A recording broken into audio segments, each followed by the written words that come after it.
नवंबर 2020 को हमारा सब्जेक्ट है income tax law and practices. तो कल तक मैंने आपको कल की वीडियो में बताया था कि कैपिटल गेन इंडेक्सिंग बता दी थी और उसके एग्जाम्पशन से रिलेटेड जो रूल्स थे वो भी बता दिए थे। तो आज हम स्टार्ट कर रहे हैं न्यूमेरिकल पार्ट। तो चलो एक क्वेश्चन हम सॉल्व करते हैं। मैं आपको पहले क्वेश्चन पढ़ा देती हूँ, ठीक है बेटा। तो बेटा देखो, क्वेश्चन हम लेते हैं। क्वेश्चन नंबर 28 है, mister X owns 2 residential houses, one at Ludhiana and other at Chandigarh. ठीक है, he submits the following information about sale of asset during the previous year. ठीक है बेटा, तो प्रीवियस ईयर हमारा है 2019 एंड 20।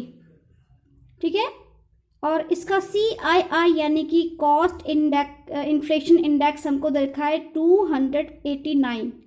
तो देखो एसेट्स हमारे पास क्या हैं। सबसे पहले एसेट है हमारे पास रेजिडेंशियल हाउस, सेकंड है प्लॉट, थर्ड है ज्वेलरी। ठीक है, डेट ऑफ एक्विजिशन का मतलब परचेज की डेट क्या है इसकी। रेजिडेंशियल हाउस की है 1 मार्च 1979, प्लॉट की है 1 नवंबर 2002 एंड ज्वेलरी की है 3 अप्रैल 2004। ठीक है बेटा, ये इसकी कॉस्ट ऑफ एक्विजिशन है, डेट ऑफ एक्विजिशन है। अब देखो इसकी कॉस्ट ऑफ एक्विजिशन यानी कि कितने अमाउंट में वो ये वाली एसेट्स इसने परचेज की थी उस टाइम पे। तो रेजिडेंशियल हाउस की कॉस्ट ऑफ एक्विजिशन है 1,10,000, प्लॉट की है 3,50,000 एंड ज्वेलरी की है 80,000। तो देखो बहुत लंबा टाइम पीरियड है, लॉन्ग टर्म कैपिटल गेन इस पे बनेगा। तो हम क्या करेंगे, इसकी इंडेक्सिंग कर लेंगे तीनों की, रेजिडेंशियल हाउस की कॉस्ट ऑफ एक्विजिशन की, प्लॉट के कॉस्ट ऑफ एक्विजिशन की एंड ज्वेलरी के कॉस्ट ऑफ एक्विजिशन की। ठीक है, फिर हमको दे रखिए fair market value on 1 April 2001।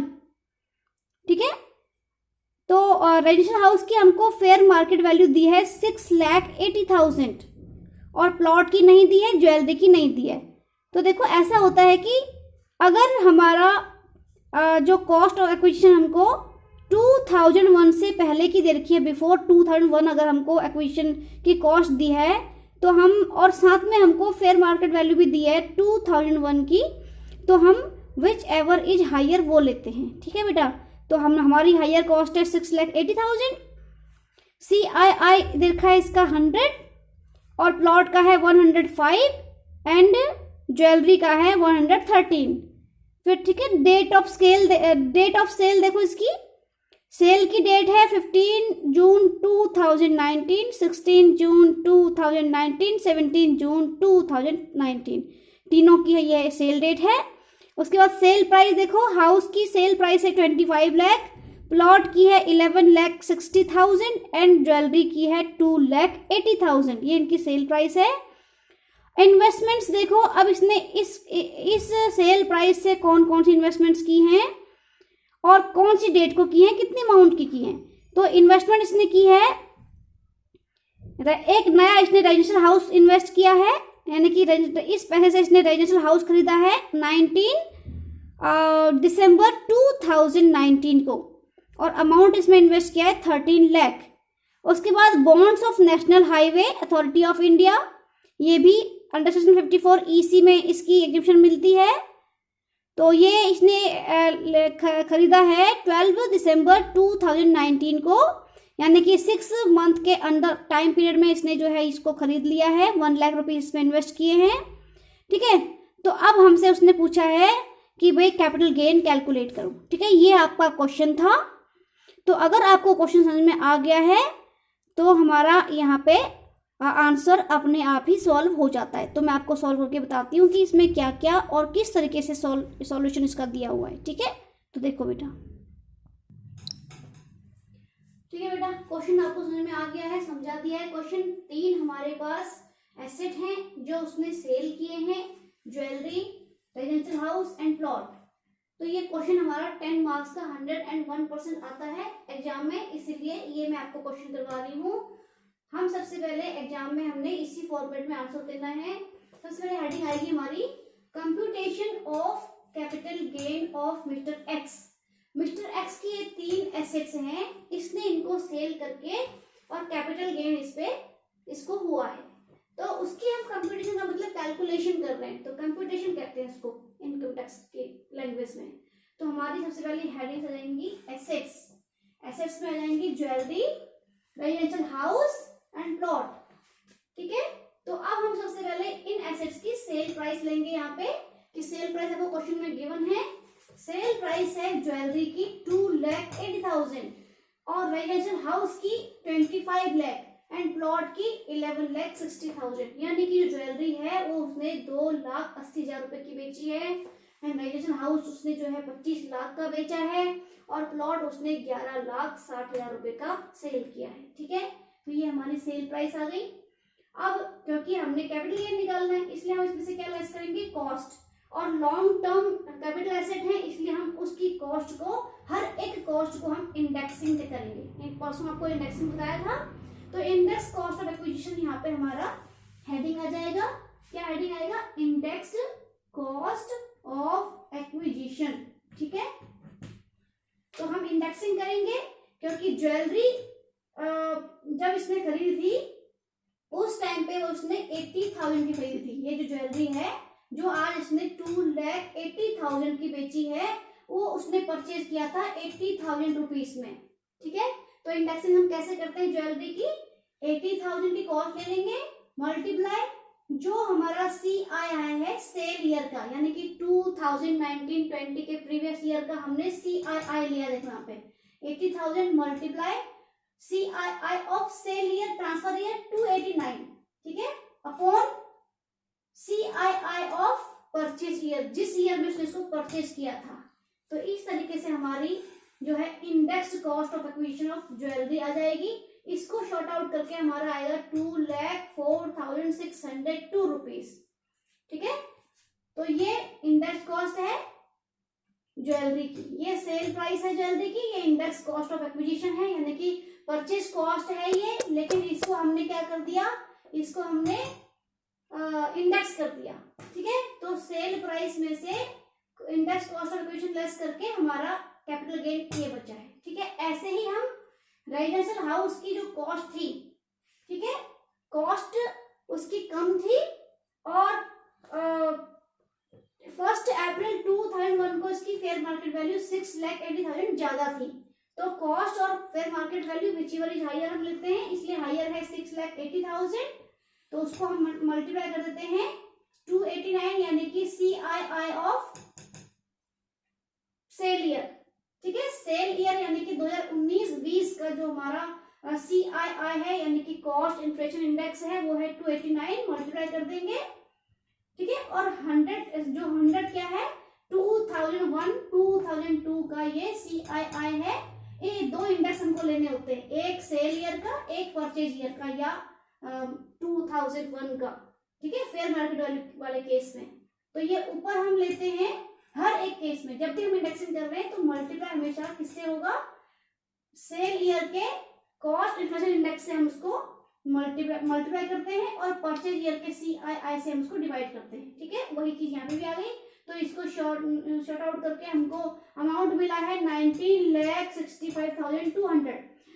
Index cost का मतलब ये होता है कि अगर हम अपने इस ज्वेलरी को या इस हाउस को की कॉस्ट आज की डेट में देखते हैं, मतलब इन 10 सालों में, 20 सालों में, 30 सालों में, ठीक है, इतने सालों में हमारी ज्वेलरी, हमारे हाउस की जो परचेज प्राइस उस टाइम पे कॉस्ट थी, वो उसकी कॉस्ट आज 19,65,200 हो गई है। ज्वेलरी की उस टाइम पे 80,000 थी, आज उसकी कॉस्ट 2,04,602 रुपए है। इंडेक्सिंग करने का ये फायदा होता है कि उस टाइम पे यानी कि कब 2001-2002 में इस हाउस की प्राइस 6,80,000 थी और आज 2019-2020 में इसी हाउस की कॉस्ट या प्राइस जो है 19,65,200 बैठती है। लेकिन हमने उसको सेल किया इतने में, इट मीन्स ये हमारा प्रॉफिट हो गया, ये हमारा गेन हो गया। ठीक है, तो सेल प्राइस में से इंडेक्स की हुई कॉस्ट को हम लेस करते हैं, तो ये हमारा बनता है लॉन्ग टर्म कैपिटल गेन। तो ज्वेलरी पे जो हमारा लॉन्ग टर्म कैपिटल गेन हुआ है वो हुआ है 75,398, और रेजिडेंशियल हाउस पे जो हमारा लॉन्ग टर्म कैपिटल गेन हुआ है वो हुआ है 5,34,800। ठीक है, अब ऐसे ही हम प्लॉट की भी इंडेक्सिंग करेंगे, क्योंकि जो प्लॉट है वो भी हमारा लॉन्ग टर्म कैपिटल एसेट है। तो इसकी कॉस्ट 2002 में 3,50,000 थी, तो उसको इस साल के सेल इंडेक्स से हम जो है मल्टीप्लाई कर देंगे, और जो जिस साल ये प्लॉट परचेज किया था उस साल का CII यानी कि इंडेक्स भी हम ले लेंगे। तो ये शॉर्ट आउट करके हमारा अमाउंट आता है 9,63,333। तो तीनों इंडेक्सिंग कॉस्ट हमको मिल गई है, और ये लेस करके तीनों को प्लॉट में से उसकी इंडेक्सिंग कॉस्ट लेस की, और हाउस में से हाउस की, ज्वेलरी की, तो लॉन्ग टर्म कैपिटल गेन हमको तीनों पे ये मिल गया। ठीक है, अब उसमें से हमने एग्जीक्यूशन देना है, क्योंकि क्वेश्चन में गिवन है कि जो असेसी है मिस्टर एक्स है, उसने इन तीनों एसेट को सेल करके 13 लाख रुपीस की इन्वेस्टमेंट की है घर में।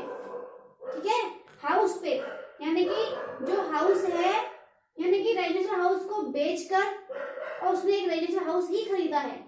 तो इसमें हमको या मिस्टर एक्स को दो टाइप की क्या मिल जाती है, एग्जीक्यूशन मिल जाती है। पहले एग्जीक्यूशन मिलेगी एग्जीक्यूशन 54 की एग्जीक्यूशन कब मिलती है, जब वो रेजिडेंशियल हाउस ही बेचता है और रेजिडेंशियल हाउस ही खरीद देता है। तो इसलिए सबसे पहले एग्जीक्यूशन मिल जाएगी हमारी रेजिडेंशियल हाउस को। क्यों? क्योंकि उसने इस हाउस को बेचकर इतना जो है कैपिटल गेन कमाया था, और इसी का जो है इसी को उसने इसी पैसे से उसने जो है इन्वेस्टमेंट कर दी है न्यू हाउस में। ठीक है, न्यू हाउस में हमारा 5,34,800 का इसको पूरा का पूरा क्या मिल जाता है, एग्जेम्पशन मिल जाता है। मतलब जितना कैपिटल गेन हुआ था वो कैपिटल गेन उसका एग्जेम्प्ट हो गया। किस सेक्शन में? अंडर सेक्शन 54 में। ठीक है, उसके बाद अब हम देखते हैं कि भाई इस एग्जेम्पशन के बाद, ठीक है बेटा, तो अब हमारा ये एग्जेम्पशन लेस करने के बाद balance long term capital gain हमारा आया है 75,398, ज्वेलरी वाला वही सेम। ठीक है, रेजिडेंशियल हाउस पे बिल्कुल नील हो चुका है, क्योंकि उसको 54 की एग्जेम्पशन 100% मिल चुकी है, और प्लॉट पर अभी भी हमारा 1,96,667 रुपीज का कैपिटल गेन अभी बाकी है। लेकिन आगे हमारे पास ऑप्शन है कि मिस्टर एक्स ने क्या किया है कि rural national highway authority of India की बॉन्ड्स में उसने इन्वेस्टमेंट कर दी थी 1 लाख रुपीस की, तो उसकी उसको एग्जेम्पशन मिलेगी अंडर सेक्शन 54 EC में। 54 EC में किसकी मिली है? उसको बॉन्ड्स की मिली है, उसने बॉन्ड्स में पैसा लगाया है। ठीक है, उसने क्योंकि ये हाउस, ज्वेलरी, प्लॉट तीनों को बेचकर उसने जितना पैसा था उसने पहले उससे खरीदा एक घर। ठीक है, तो उसने हाउस में इन्वेस्टमेंट किया है, तो हाउस की यहाँ पे उसको एग्जेम्पशन मिल गई। अब उसने बॉन्ड्स में एग्जेम्पशन किया है, तो 54 EC जो बॉन्ड्स वाला केस है, इसका रूल ये होता है कि अगर असेसी ने अपनी कोई लैंड या बिल्डिंग पर सेल करने के बाद उस पैसे से बॉन्ड्स खरीद लिए हों, तो इसलिए ये जो प्लॉट है हमारा लैंड बिल्डिंग के अंडर में आता है। प्लॉट बेचकर जो पैसा है उसका उसने बॉन्ड्स खरीद लिए हैं, तो प्लॉट को उसकी एग्जेम्पशन मिल जाएगी 1 लाख रुपीस की, क्योंकि उसने 1 लाख रुपए के बॉन्ड्स खरीदे हैं, तो 1 लाख रुपए की छूट यहाँ पे मिल जाएगी उसको। ठीक है, तो प्लॉट की उसको छूट मिल गई 1 लाख को लेस करने के बाद अब उसके पास balance long term capital gain बचता है 96,667 रुपीज। ठीक है, इतना मिलता है उसको, और हाउस का तो पहले मिल हो चुका था, और ज्वेलरी। ठीक है, अब ज्वेलरी का भी same balance long term capital gain यहाँ पे उतरेगा। अब हम क्या करेंगे कि भाई अब हमारे पास और भी इन्वेस्टमेंट बाकी है, उसका भी हमें हिसाब किताब देना है, इसीलिए अब हम देखेंगे कि भाई एग्जेम्पशन 54F, इसका रूल ये था कि कोई भी कैपिटल एसेट वो बेच ले, सिर्फ रेजिडेंशियल हाउस के पैसे को इन्वेस्ट नहीं कर सकता है। ठीक है, वो कोई भी अपना एसेट बेच ले, उसने इस हाउस के अलावा 2 चीजें और बेची हैं, ज्वेलरी और प्लॉट की। ठीक है, तो ज्वेलरी एंड प्लॉट में हम ये देखेंगे कि उसका परसेंटेज कहाँ पे ज्यादा आता है, ठीक है। इसके लिए हम पहले रैंकिंग करेंगे, तो हम यहाँ पे रैंकिंग करते हैं इसकी, देखो ठीक है। रैंकिंग यहाँ पे हम करेंगे इसकी कैसे करेंगे कि ये जो कैपिटल गेन था, ये वाला कैपिटल गेन और उसकी सेल प्राइस, ठीक है, इन दोनों का हम परसेंटेज निकालेंगे। तो परसेंटेज हमने कैसे निकाला, देखो इसको लेंगे यहाँ से, इस अमाउंट को लेना है हमने 75,398 एंड 2,80,000 का सेल कॉन्सेंट्रेशन ले लेना है हमने और मल्टीप्लाई 100। हम देखेंगे इसका परसेंटेज क्या निकलता है, इसका परसेंटेज निकलता है, यानी कि 26.92% इसका निकलता है। इसका निकालने की जरूरत नहीं है हमको, ठीक है। अब हम ऐसे ही इसका भी परसेंटेज निकालेंगे। इसका परसेंटेज हम कैसे निकालेंगे, इसकी कैपिटल गेन ये वाली है, तो हम यहाँ पे लिखेंगे 1,96,667 मल्टीप्लाई बाय 100 अपॉन हम यहाँ पे लेंगे सेल प्राइस 11,60,000 की, ठीक है। अब इसकी भी हम यहाँ पे से इंडेक्सिंग निकालेंगे, 1,96,667 मल्टीप्लाई 100 डिवाइड बाय 11,60,000, ठीक है। तो इसकी ओनली निकलती है 16.95%, ठीक है। तो विच इज हायर, ये हायर है, तो नंबर 1 पे हम एग्जीक्यूशन देंगे इसको, ये फर्स्ट नंबर पे आ गया और ये आया हमारा सेकंड नंबर पे, ठीक है बेटा। तो सेकंड नंबर पे ये आ गया, तो हम जो भी हमारा इन्वेस्टमेंट उसने किया है उसमें से जितनी हमारी बचत हो रखी है, जितना हमारे पास अमाउंट बचा हुआ है इन्वेस्टमेंट का, ठीक है, उसमें से हम पहले ज्वेलरी का वो निकालेंगे। यहाँ से ज्वेलरी का हम क्या निकालेंगे, इसका कैपिटल गेन कितना गेन होता है, ठीक है बेटा। यहाँ से आगे हमारी रैंकिंग हो गई थी कि फर्स्ट नंबर पे जो बैलेंस इन्वेस्टमेंट है उसमें से फर्स्ट नंबर पे हमको ज्वेलरी को जो है एग्जेम्पशन देनी पड़ेगी। उसके बाद जो बच जाता है उसके लिए हमको प्लॉट को जो है वो देना पड़ेगा, एग्जेम्पशन देनी पड़ेगी। तो हम इसके लिए यहाँ तक मेरे पास जगह नहीं थी, इसलिए मैंने ये वाला पोर्शन सारा जो है इरेज कर दिया है और उसके बाद यहाँ पे मैंने बनाए हैं वर्किंग नोट, क्योंकि आपको वर्किंग नोट्स बनाना बहुत जरूरी है कि ये अमाउंट्स कहाँ से आए, ठीक है बेटा। तो ये देखो ये अमाउंट्स कहाँ से आए, सबसे पहले हम देखेंगे भाई उसमें जो रेजिडेंशियल हाउस नया खरीदा है उसमें इसने कितनी इन्वेस्टमेंट की है, 13 लाख की इन्वेस्टमेंट की है, ठीक है। क्वेश्चन में गिवन है कि 13 लाख उसने एक रेजिडेंशियल हाउस खरीदने में इन्वेस्ट किए हैं, तो हम लिखेंगे यहाँ पे टोटल इन्वेस्टमेंट 13 लाख की थी, ठीक है, 13 लाख की थी। उसमें से लेस कर देंगे जो हमने सबसे पहले एग्जेम्पशन दी है, सबसे पहले एग्जेम्पशन जो हमने दी थी वो थी अंडर सेक्शन 54 की, ये देखो अंडर सेक्शन 54 की हमने यहाँ पे एग्जेम्पशन दी थी, ठीक है।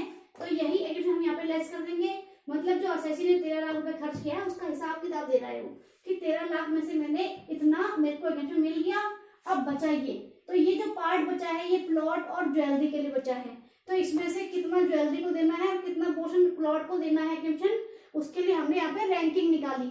और रैंकिंग कैसे निकाली थी हमने कि ये जो कैपिटल गेन है इसको ऊपर रखा, डिवाइड कर दिया उसकी टोटल सेल से और मल्टीप्लाई कर दिया 100 से, तो परसेंटेज इसकी 26.92% यहाँ पे आ गया। और प्लॉट का भी हमने कैपिटल गेन ऊपर लिया, ठीक है, ये रहा कैपिटल गेन, और सेल प्राइस नीचे रखी, मल्टीप्लाई 100 कर दिया, तो उसका भी 16.95% उसका आ गया। तो इसका ज्यादा है ज्वेलरी का, इसलिए 100% एसएससी क्या करेगा कि वो अपनी ज्यादा परसेंटेज वाली एग्जेम्पशन को क्लेम करेगा। तो पहले वो ज्वेलरी पे क्लेम करेगा, क्योंकि एसएससी के पास ये ऑप्शन होती है कि वो दोनों में से या तीनों में से जो भी उसके ऑप्शन है, तीनों में से जो मोस्ट बेनिफिशियल उसको वो रहेगा, ऑप्शन रहेगा, उसी को चूज करेगा। तो यहाँ पे तो उसको 100% एग्जेम्पशन मिल चुकी है, तो इसको तो चूज करने का मतलब ही नहीं है, इसको पहले चूज कर लिया उसको। लेकिन अब उसके पास जो 2 ऑप्शन है प्लॉट का एंड ज्वेलरी का, और ज्वेलरी पे उसको ज्यादा बेनिफिट हो रहा है कि उसका जो कैपिटल गेन है, उस कैपिटल गेन, ठीक है, इस पे उसको ज्यादा एग्जेम्पशन मिल रही है, तो वो 100% इसको पहले क्लेम करेगा। इसलिए जो उसके पास बैलेंस बच गया था इन्वेस्टमेंट का, वहां से अब वो आइडिया लगाएगा कि भाई मैं एग्जेम्पशन कैसे लूं। तो एग्जेम्पशन लेने के लिए हम क्या करते हैं, वैसे कल मैंने आपको एक रूल भी बताया था, बुक में भी इसका रूल है, सेक्शन 54F में है ये, ठीक है। तो सेक्शन 54F ही हम यहाँ पे क्लेम कर रहे हैं। तो ये देखो इस बैलेंस इन्वेस्टमेंट में से सबसे पहले ज्वेलरी, क्योंकि ज्वेलरी नंबर 1 पे आई है, तो ज्वेलरी की सेल प्राइस को यहाँ पे पूरा पूरा वो लेस कर देगा, ठीक है, लेस कर देगा इस बैलेंस इन्वेस्टमेंट में से, यानी कि 7,65,200 में से 2,80,000 पूरा पूरा यहाँ पे कवर हो रहा है।